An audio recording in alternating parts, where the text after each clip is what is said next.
Assalamualaikum everyone, welcome to Vocabgram where you learn English with easy lessons. Let's learn some daily use English sentences, and as usual I'm going to teach you two advanced English structures in this lesson. If you want the PDF of this lesson, I'll provide link in description. You can download it from there.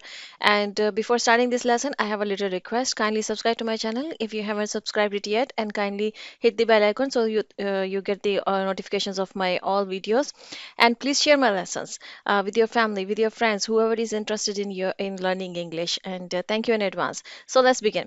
अब इस तरह के जो sentences होते हैं जिसमें हम ये बोलते हैं कि मानना पड़ेगा जो तुमने कहा सही था, या कहना पड़ेगा वो बहुत खूबसूरत है, या मानना पड़ेगा ये मेरी गलती थी। ठीक है, अब आप इसमें देख रहे होंगे मानना पड़ेगा, कहना पड़ेगा। ठीक है, इसमें किसी किस्म की चीज का एतराफ हो रहा है। ठीक है, इसके लिए जो हमारे पास स्ट्रक्चर है, जो हम फ्रेजेस यूज करते हैं, वो है या तो हम कह सकते हैं आई हैव टू से, या हम कह सकते हैं आई हैव टू एडमिट, या हम कह सकते हैं आई हैव टू कन्फेस।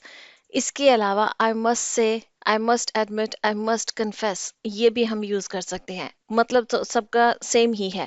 देखिए, जब हम कहते हैं ना कहना पड़ेगा, तो हम कहेंगे आई हैव टू से, या आप ये भी बोल सकते हैं आई मस्ट से। ठीक है, या जब आपने ये कहना हो कि भाई मानना पड़ेगा, तो आई हैव टू एडमिट या आई मस्ट एडमिट। ठीक है, सेम मीनिंग है। या कन्फेस हम तब यूज करते हैं जब हम अपनी किसी गलती का एतराफ कर रहे हो। आई हैव टू कन्फेस, इसका मतलब ये है कि कन्फेस का मतलब ये होता है कि हम एतराफ कर रहे होते हैं अपनी किसी मिस्टेक का। ठीक है, तो वहां पर आप कह सकते हैं कि आई हैव टू कन्फेस, या आई हैव टू से, या आई हैव टू एडमिट। आप वहां पर बोल सकते हैं जहां जहां पर आप किसी दूसरे की किसी बात का एतराफ करें कि भाई ये बात कहना पड़ेगा, मानना पड़ेगा कि भाई तुम ठीक थे। ठीक है, लेकिन कन्फेस होता है जब आप अपनी किसी गलती का एतराफ कर रहे हो। ठीक है, बस ये एक स्लाइट सा डिफरेंस है। अब आपने कहाँ पर से यूज करना है, एडमिट यूज करना है, कन्फेस यूज करना है, ये आप सिचुएशन के हिसाब से खुद डिसाइड करेंगे। ठीक है, जहाँ अगर आप अपनी गलती का एतराफ कर रहे हैं तो कन्फेस का यूज कर लीजिए, अदरवाइज आई हैव टू से, एडमिट, ये इनमें से कोई भी आप बोल सकते हैं। ठीक है, जैसे चलिए अब सेंटेंसेस जैसे बनाते हैं कि मानना पड़ेगा जो तुमने कहा सही था। ठीक है, अब आप ये तुमने कहा सही था, ये आप किसी दूसरे की बात को एडमिट कर रहे हैं। ठीक है, किसी दूसरे की, अपनी किसी गलती का एतराफ नहीं कर रहे। तो यहाँ पर हम कह सकते हैं कि I have to admit what you said was right. ठीक है, मानना पड़ेगा, आप एडमिट कर रहे हैं, आप मान रहे हैं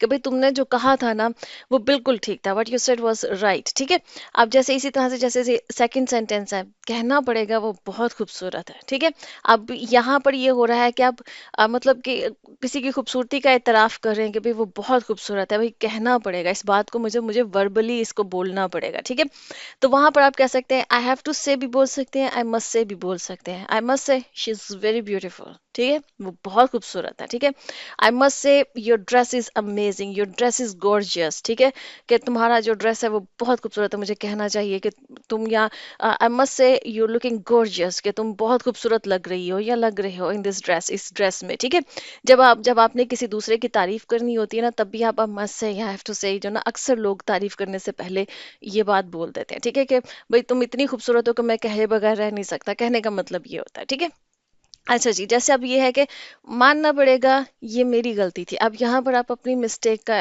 एतराफ कर रहे हैं। ठीक है, यहाँ पर आप I have to confess use कर सकते हैं। लेकिन इसको फ्लो में जब आप बोल रहे होते हैं ना, जब, तो अक्सर लोग मुझसे भी कह देते हैं, या आई हैव टू एडमिट भी कह देते हैं। ठीक है, कन्फेस थोड़ा कम यूज होता है, आई मस्ट से जो है ना वो ज्यादातर आई मस्ट से ही यूज होता है। ठीक है, तो आप यहाँ भी बोल सकते हैं कि I must say it was my mistake, या I have to admit it was my mistake, या I have to confess it was my mistake, ये मेरी गलती थी। ठीक है, अच्छा जी, जैसे आपका ये कहना है कि मानना पड़ेगा बड़ा अच्छा खेले तुम।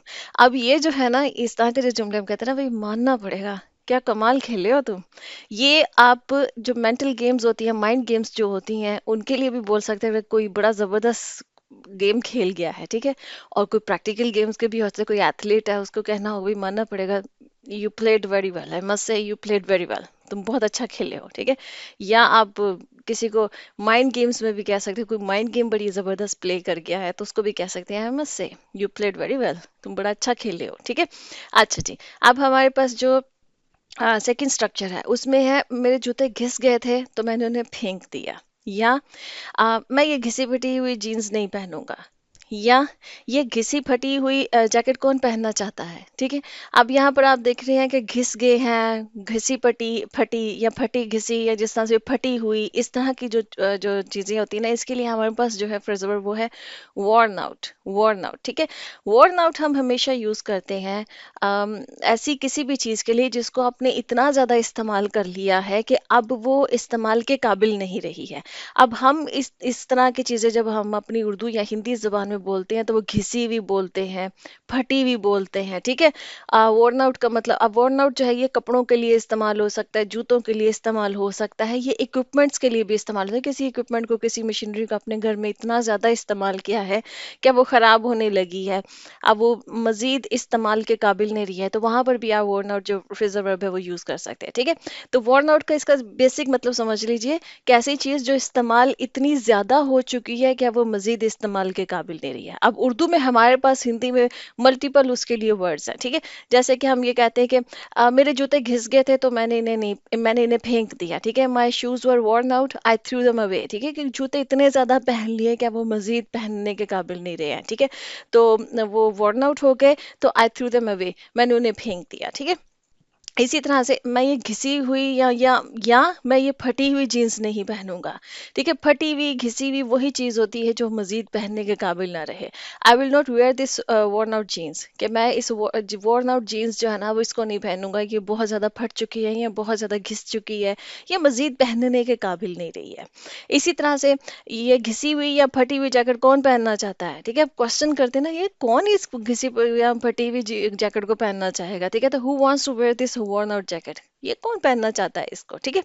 इसी तरह से जैसे सेंटेंस है, तुम अपना पुराना फटा हुआ कालीन यहाँ बेच सकते हो। आप देखिएगा कुछ मतलब शॉप्स होती हैं जो आपके पुरानी चीज़ें जो होती हैं जो आपकी यूज़ में नहीं रहती वो खरीद लेते हैं, ठीक है। तो आप किसी को कोई शॉप ऐसी बताना चाहते हैं तो आप कह सकते हैं you can sell your worn out carpet hair, कि यहाँ पर जो है ना ये वो शॉप है जहाँ पर तुम अपने worn आउट कारपेट या worn आउट जो इक्विपमेंट्स है, जैसे पुरानी मशीनरी वगैरह, ये worn आउट फर्नीचर जो है, ये पुराना फर्नीचर होता है, वो उसको खरीद लेते हैं, ठीक है।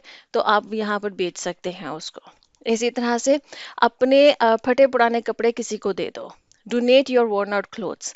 वैसे worn आउट क्लोथ्स देने का फायदा कोई नहीं है, क्योंकि जो आप नहीं पहन सकते, जो आपके लिए वेरेबल नहीं रहे हैं, वो किसी और के लिए भी वेरेबल नहीं होंगे। बट आप जस्ट मतलब कि सेंटेंस बनाया है कि अपने फटे पुराने कपड़े किसी को दे दो।